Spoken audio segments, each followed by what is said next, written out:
Agama. Nabi Muhammad SAW bersabda, "Janganlah sekali-sekali salah seorang dari kalian minum sambil berdiri. Barang siapa lupa, hendaklah dia memuntahkannya." Hadis riwayat Muslim.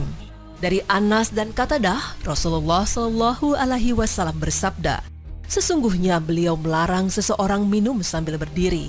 Qatadah berkata, "Bagaimana dengan makan?" Beliau menjawab, "Itu lebih buruk lagi." Hadis riwayat Muslim dan Tirmizi. Namun adakah alasannya dari sisi kesehatan? Dan ternyata pemirsa, ada bahaya yang mengintai kesehatan bila kita terbiasa makan atau minum sambil berdiri. Sebagaimana dijelaskan oleh ahli kesehatan Dr. Andri Setiawan yang dimintai komentarnya mengatakan, secara medis makan dan minum sambil duduk lebih menyehatkan ketimbang sambil berdiri. Sebab dalam tubuh manusia terdapat jaringan penyaring atau filter atau yang lazim disebut sphincter, yaitu suatu struktur muskuler atau berotot yang bisa membuka dan menutup. Air yang kita minum akan disalurkan pada pos-pos penyaringan di ginjal. Filter penyaring ini terbuka di saat kita duduk dan tertutup di saat berdiri. Saat filter dalam posisi tertutup, air yang dikonsumsi sambil berdiri tersebut langsung masuk hingga ke kantong kemih tanpa proses penyaringan. Akibatnya, terjadi pengendapan di saluran ureter dan bila hal itu terus terjadi, dapat menyebabkan gangguan pada ginjal. Sedangkan menurut Dr. Ana Budi Rahayu SPS juga menjelaskan bahwa makan sambil berdiri akan menyebabkan terjadinya reflux asam lambung. Asam lambung akan naik ke esofagus dan membuat sel-sel kerongkongan teriritasi. Karena itu, cara mencegah reflux asam lambung ini dengan makan sambil duduk, ujar dokter spesialis saraf salah satu rumah sakit swasta di Bantul, Yogyakarta. Selain itu dilansir dari Zofang, Dr. Abdul Razak Al-Kailani menjelaskan bahwa makan dan minum sambil duduk itu lebih sopan, aman dan menyehatkan bagi pencernaan. Karena apa yang diminum atau dimakan seseorang sambil berdiri menyebabkan makanan atau minuman itu langsung jatuh ke usus. Bila terjadi berulang kali bisa menyebabkan disfungsi pencernaan.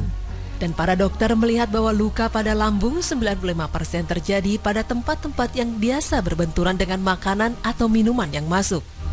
Kendati dampaknya tidak terjadi secara instan, makan dan minum sebaiknya dilakukan sambil duduk. Pasti lebih menyehatkan. Pemirsa, akhirnya kita mengerti bukan betapa bahayanya makan dan minum sambil berdiri. Hal ini sebenarnya sudah jauh-jauh diajarkan oleh Nabi kita, Nabi Muhammad SAW pada saat zamannya. Oh, jadi gitu ya. Selain berkaitan dengan etika dan tata krama, kan nggak sopan juga kalau kita makan atau minum sambil berdiri. Ternyata bisa menyebabkan reflux pada lambung kalau kita makan sambil berdiri. Betul. Iritasi juga pada lambung. Terus kalau minum sambil berdiri bisa terkena penyakit ginjal. Walaupun dampaknya nggak instan, itu bisa bertahun-tahun kemudian dampaknya. Nah, yang pasti bahaya. Bahkan di hadis Nabi itu juga dijelaskan, kalau misalkan kita minum sambil berdiri itu lebih baik dimuntahkan aja. Berarti memang sangat berbahaya ya? Sangat berbahaya. Setuju. Oke, lanjut ke berita yang kedua nih. Kamu kalau setiap malam Jumat suka baca Yasin nggak? Aku sih sejujurnya sekarang udah jarang. Cuman biasanya kalau misalkan aku sempetin pulang kampung, kalau ngumpul keluarga itu biasanya malam Jumat itu dimulai dari sholat berjamaah dulu, terus dilanjutkan dengan baca surat Yasin bareng-bareng. Biasa habis itu lanjut ratib ya? Iya. Oh iya, aku juga gitu soalnya. Betul. Kenapa Nah, namanya? ini soalnya ada apa ya, bisa dibilang, kalau aku sendiri sih bingung. Karena nggak ada dalil, ada atau tidaknya dalil atau hadis tentang keutamaan membaca surat Yasin setiap malam Jumat gitu. Aku juga bingung nih. Aku juga masih bingung sih. Nah, biar kita sama-sama belajar, semuanya pemirsa juga belajar, langsung kita lihat liputannya.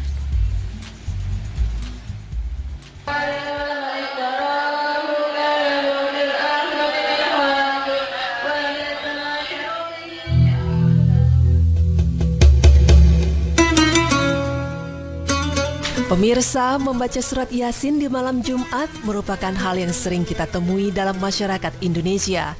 Di rumah ataupun di masjid, sendiri ataupun berjamaah, semua ramai melantunkan surat Yasin. Waktu untuk membaca surat Yasin di malam Jumat pun serentak sehabis maghrib. Lalu bagaimanakah sebenarnya hukum keutamaan membaca surat Yasin di malam Jumat? Benarkah banyak ulama yang menyebutkan bahwa hadis yang menyatakan keutamaan membaca surat Yasin di malam Jumat adalah lemah? Bahkan beberapanya bisa dibilang palsu. Berikut kami telah merangkum beberapa hadis mengenai keutamaan surat Yasin yang dianggap dhaif atau lemah. Hadis pertama adalah hadis yang artinya berbunyi, siapa yang membaca surat Yasin pada malam hari karena mencari keridhaan Allah, niscaya Allah mengampuni dosanya.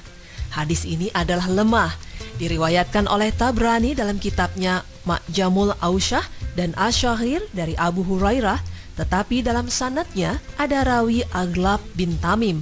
Menurut Imam Bukhari, ia adalah seorang munkarul hadis. Kedua adalah hadis yang artinya berbunyi, siapa yang terus-menerus membaca surat Yasin pada setiap malam, kemudian ia mati, maka ia mati syahid. Keterangan hadis ini adalah palsu. Hadis ini diriwayatkan oleh Tabrani dalam Mu'jam Syahir dari Anas, tetapi dalam sanadnya ada Sa'id bin Musa al-Azdi. Ia seorang pendusta dan dituduh oleh Ibnu Hibban sering memalsukan hadis. Ketiga adalah hadis yang artinya berbunyi, siapa yang membaca surat Yasin pada permulaan siang atau pagi hari, maka akan diluluskan semua hajatnya. Hadis ini juga tergolong lemah. Hadis ini diriwayatkan oleh Ad-Darimi dari jalur Al-Walid bin Syuja. Atta bin Abi Rabah, pembawa hadis ini tidak pernah bertemu Nabi Shallallahu Alaihi Wasallam sebab ia lahir sekitar tahun 24 Hijriah dan wafat tahun 114 Hijriah. Hadis keempat adalah hadis yang artinya berbunyi, siapa yang membaca surat Yasin di pagi hari, maka ia akan dimudahkan untuknya urusan hari itu sampai sore. Dan siapa yang membacanya di awal malam sore hari, maka akan dimudahkan urusannya malam itu sampai pagi. Hadis ini juga tergolong ke dalam hadis lemah. Hadis ini diriwayatkan oleh Ad-Darimi dari jalur Amr bin Zararah. Dalam sanad hadis ini terdapat Syahr bin Haushab. Ibnu Hajar berkata, ia banyak memursalkan hadis dan banyak keliru. Demikianlah beberapa hadis mengenai keutamaan surat Yasin yang sebenarnya merupakan hadis dhaif atau lemah. Semoga kita tidak lagi keliru dalam menanggapi sebuah hadis dan kita termasuk ke dalam golongan orang-orang yang dilindungi Allah Subhanahu wa Ta'ala. Ternyata keutamaannya tuh lemah tuh Zi. Hadisnya dhaif ya. Nah, hadisnya masih lemah dan juga sebenarnya tergantung kita sendiri sih mau membaca surat Yasin itu mau siang hari, mau malam hari. Kalau aku sih mungkin lebih prefer di siang hari kali ya. Siang hari kalau aku karena memang sudah jadi tradisi di keluarga aku setiap malam Jumat habis maghrib itu selalu baca surah Yasin. Tapi ya kembali ke pribadi kita masing-masing, mau membaca kapanpun dan surah apapun itu pasti akan ada pahalanya insya Allah. Iya, toh lagian masyarakat kita udah terbiasa yang ngebaca surat Yasin itu pas di malam sholat Jumat, tapi sebenarnya malam Jumat. Tiap malam Jumat maksudnya. Tapi sebenarnya terserah kita aja sih mau membacanya kapan. Nah gitu. Selain itu ini ada berita lagi nih tentang buat cewek-cewek nih ya pasti tentang bahaya nggak sih kalau misalkan kita pakai kutek? Bukan bahayanya, bukan kita. Hukumnya seperti apa kalau pakai kutek? Iya, betul. Nah ini juga pertanyaan aku soalnya, karena aku juga suka-suka centil pakai kutek kan? Aku nggak pernah sih. Jangan ya. Kalau gitu jangan kemana-mana pemirsa, tetap di Berita Islami Masa Kini.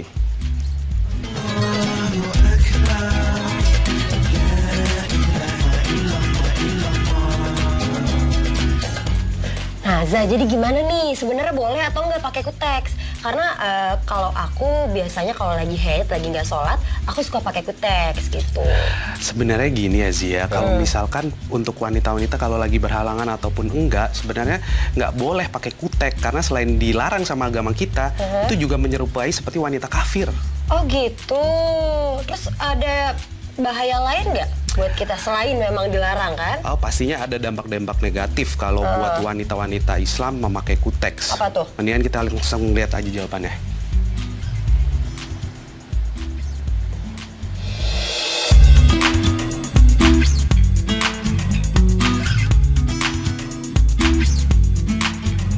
Pemirsa, tidak diragukan lagi bahwa setiap wanita menyukai segala bentuk keindahan. Seperti berhias dan memanjakan dirinya dengan semua hal yang menyenangkan, termasuk salah satunya adalah menghias kuku. Jika dulu orang menghias kuku dengan menggunakan inai atau pacar kuku, namun kini segala jenis cat kuku atau kutek berbahan kimia sangat banyak dan kuku dapat didesain secara beragam. Ada yang disebut dengan istilah nail art atau seni menghias kuku, yaitu mengecat kuku dengan berbagai desain dan warna agar kuku terlihat indah. Namun tahukah Anda, menggunakan cat kuku atau kutek terdapat larangan dalam Islam. Adapun bagi wanita yang tidak sholat seperti wanita yang mendapatkan haid, maka tidak ada dosa baginya jika ia menggunakan kutek tersebut. Namun perlu diketahui bahwa kebiasaan-kebiasaan tersebut adalah kebiasaan wanita-wanita kafir dan menggunakan kutek tersebut tidak dibolehkan karena terdapat unsur menyerupai mereka. Dengan demikian, ia telah meninggalkan satu kewajiban di antara beberapa yang wajib dalam berwudu atau mandi. Mengapa demikian? Berikut penjelasannya. Menurut penelitian terbaru di dalam kutek menunjukkan adanya bahan kimia yang disebut phtalates yang dapat meningkatkan resiko diabetes. Temuan yang dipublikasikan dalam Journal Environmental Health Perspective ini menunjukkan bahwa phtalates dapat mengganggu metabolisme jaringan lemak sehingga menyebabkan terjadinya resistensi insulin pada wanita sehat. Namun sebelum adanya penelitian tersebut, Islam telah lebih dulu melarang menggunakan kutek karena sifat cat kuku dapat menghalangi jalannya air saat kita bersuci. Padahal segala sesuatu yang menghalangi jalannya air pada bagian tubuh yang harus disucikan dalam mandi dan berwudu tidak boleh dipergunakan. Karena Allah Subhanahu wa Ta'ala telah berfirman, "Maka basuhlah mukamu dan tanganmu." Surat Al-Maidah ayat 6. Lalu bagaimana dengan inai atau pacar kuku? Sifat inai atau pacar kuku berbeda dengan kutek. Inai hanya memberikan pewarnaan saja pada kuku dengan tidak merubah ketebalan kuku atau tidak membuat lapisan di atas kuku. Sedangkan kutek adalah serupa adonan yang menempel di kuku sehingga ada lapisan yang dapat menghalangi mengalirnya air. Selama penggunaan inai ini tidak dicampur dengan sesuatu yang dapat menghalangi jalannya air, maka boleh menghias kuku dengan inai. Demikianlah penjelasan tentang larangan memakai kutek dalam Islam. Dan seperti yang telah kita ketahui, segala sesuatu yang bersifat mudarat selalu ada manfaatnya bagi setiap manusia. Insya Allah. Oh jadi gitu, segala sesuatu yang bersifat mudarat pasti ada manfaatnya juga untuk manusia. Betul. Dan ternyata memang dilarang karena ada kaitannya berbahaya untuk kesehatan. Tadi katanya kalau kita pakai kuteks, efeknya adalah bisa kena diabetes. Gitu. Wah, udah dilarang oleh Islam, terus menyerupai wanita kafir. Nauzubillah min zalik. Jangan pakai lagi sih. Ya, insya Allah enggak. Pakai pacar aja, pacar. Oh iya dong. Kalau itu apa? Pacar kuku namanya. Setuju. Oke Za, selanjutnya nih ya, pasti banyak cewek-cewek juga yang mau tahu soal boleh atau enggaknya sih kita menggunakan tas atau sepatu dari bahan kulit binatang. Karena memang ada bahan kulit babi atau ada ular, macam-macam lah. Itu kira-kira boleh atau enggak ya dalam Islam? Aduh, aku masih bingung nih sih kira-kira boleh atau enggak. Biar lebih jelas lagi, langsung kita lihat aja liputannya.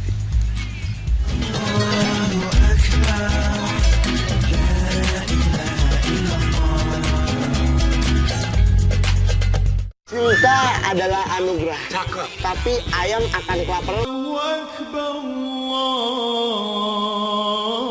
Allahu Akbar, Allahu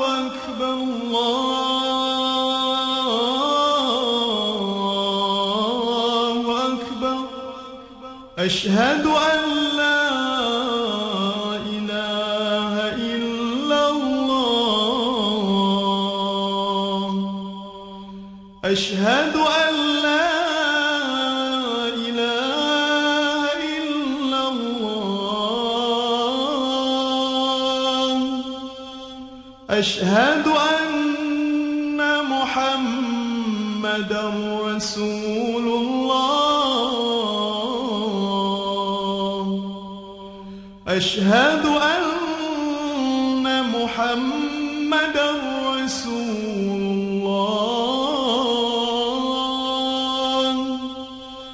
حي على الصلاة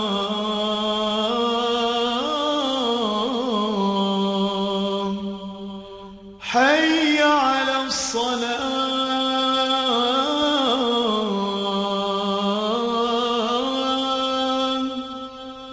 حي على الفلاح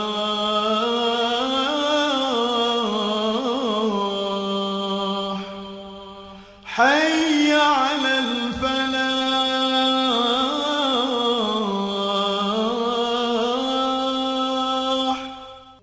الله أكبر الله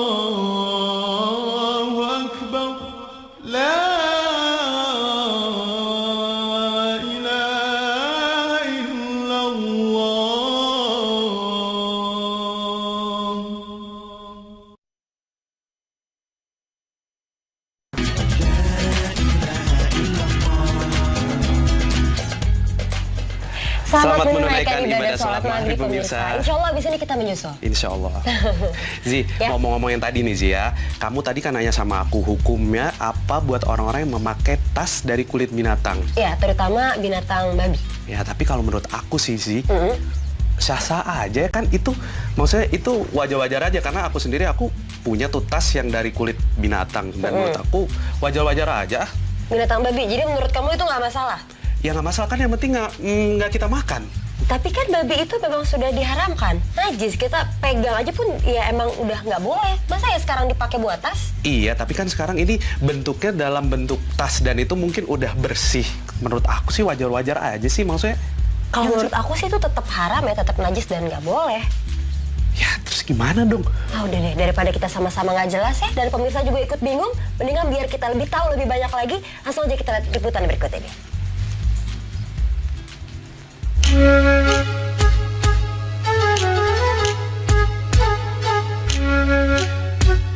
Tas yang terbuat dari kulit babi apakah boleh dipakai? Para ulama berbeda pendapat apakah kulit babi menjadi suci setelah disamak. Sebagian ulama berpendapat bahwa kulit babi menjadi suci setelah disamak. Mereka berdalil dengan keumuman hadis. Apabila kulit telah disamak, maka ia menjadi suci. Hadis riwayat Muslim sahih. Sedangkan kebanyakan ulama berpendapat bahwa kulit babi tidak menjadi suci dengan disamak. Mereka berdalil dengan hadis. Menyamaknya sama dengan menyembelihnya. Hadis riwayat An-Nasai dan lainnya sahih. Hadis ini menunjukkan bahwa menyamak kulit itu sama dengan menyembelihnya. Sedangkan babi tidak menjadi halal dengan disembelih walaupun menyebut nama Allah padanya. Inilah pendapat yang kuat. Imam An-Nawawi rahimahullah berkata, pendapat Asy-Syafi'i bahwa kulit yang menjadi suci dengan disamak adalah semua kulit bangkai binatang kecuali anjing, babi, dan spesies keturunannya. Syarh Syahih Muslim 454. Ibnu Utsaimin menjelaskan bahwa kulit binatang ada 3 macam. Kulit binatang yang statusnya suci dan boleh dimanfaatkan meskipun tidak disamak. Itu adalah kulit hewan yang halal dimakan dan disembelih dengan cara yang benar. Kulit binatang yang tidak bisa disucikan meskipun telah disamak. Statusnya tetap najis apapun keadaannya. Itulah kulit semua binatang yang haram dimakan seperti babi atau anjing. Ketiga, kulit binatang yang suci setelah disamak dan najis jika tidak disamak. Itulah kulit bangkai binatang yang halal dimakan seperti kulit bangkai sapi dan seterusnya. Liqa'a Al-Bab Al-Maftuh, volume 52 nomor 8. Yang benar adalah bahwa kulit babi tidaklah dapat disucikan dengan disamak karena najisnya bukanlah pada darahnya atau pada saat dia basah, akan tetapi pada zatnya. Bada' Yus Sona Juz 1 halaman 370. Jadi, menggunakan pakaian, tas maupun sepatu yang terbuat dari kulit babi bagi seorang muslim adalah tidak diperbolehkan, walaupun kulit yang digunakan untuk itu sudah disamak terlebih dahulu, sebagaimana pendapat jumhur ulama di atas. Ya ampun, aku jadi tahu nih sekarang. Kalau gitu, tas aku yang terbuat dari kulit babi nggak aku pakai lagi deh. Iya, jadi memang ternyata babi itu walaupun disembelih dengan nama Allah pun tetap aja haram, najis, nggak boleh. Karena zatnya aja itu udah haram. Iya. Gitu. Jadi ya udah nggak boleh, nggak usah Ya, dipakai lagi ya. tapi kan- Jadi aku yang menang tadi debatnya ya. Lah, tapi kamu juga punya kan? Enggak, tadi tuh baru niat mau beli tapi nggak jadi karena aku baru tahu ternyata memang haram, nggak Iya, boleh. bahaya ya. Itu udah debatnya kepanjangan kita. Ya sudah, kalau gitu pemirsa, sudah 30 menit kita menemani Anda memberikan informasi seputar Islam yang sangat bermanfaat. Dan jangan lupa follow Twitter kita di @beriman_ttv. Jangan lupa juga saksikan Berita Islami Masa Kini setiap Senin sampai Jumat jam setengah 6 sampai jam 6 sore. hanya di Trans TV, milik kita bersama. Wassalamualaikum warahmatullahi wabarakatuh.